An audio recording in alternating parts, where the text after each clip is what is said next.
Plant family, 80 genera and Menispermaceae. Understanding the Menispermaceae family. The Menispermaceae family, or moonseed family, has long captivated me with its diversity, unique forms, and medicinal potential. As I dive deeper into the fascinating world of Menispermaceae, I find myself continuously drawn to its distinct genera and complex relationships with ecosystems around the world. This family includes a wide array of climbing plants, shrubs, and vines, making it quite a versatile botanical group with species scattered across tropical and subtropical regions. Each genus brings its own characteristics, uses, and adaptations, which make them not only valuable in horticulture but also significant in herbal medicine and ecological balance. Characteristics of Menispermaceae. The Menispermaceae family stands out with its distinctive, often heart-shaped leaves, climbing vines, and the characteristic moonseed drupe structure. These drupes give the family its name due to the crescent, or moon-like shape of their seeds, especially in the genus Menispermaceae, which is among the most well-known.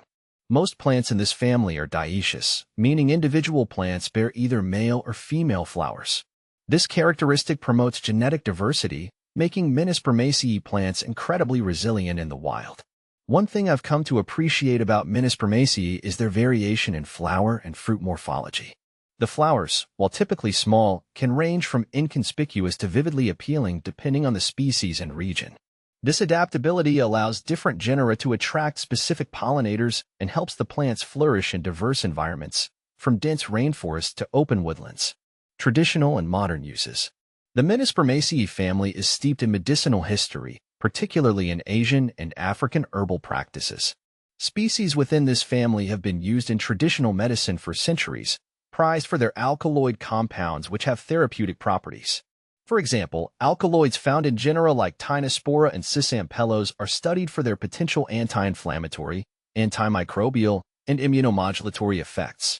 Traditional uses aside, these plants are also part of ongoing pharmacological research, which further deepens my respect for the role they play in human health and well-being. The genera of Menispermaceae also support ecological systems by providing habitats and food sources. These climbing vines create canopy layers in forests, which support various insects and animals, and their often brightly colored fruits attract birds that help disperse their seeds. Genera in Menispermaceae. Exploring the Menispermaceae family means understanding the unique qualities of its many genera. See full list at monsteraholic.com. Closing thoughts on Menispermaceae. In exploring the Menispermaceae family, I feel a deep respect for the balance they offer between beauty, function, and ecological importance. Each genus has something unique to contribute, whether in traditional medicine, ornamental gardening, or the ecosystems they support. Menispermaceae plants remind me of the diversity and resilience of nature and how much there is to learn from even the most unassuming plants. As I continue to study and grow these plants, I find that they offer not only aesthetic and medicinal value, but also a profound connection to the natural world, grounding me in the marvels of botanical diversity.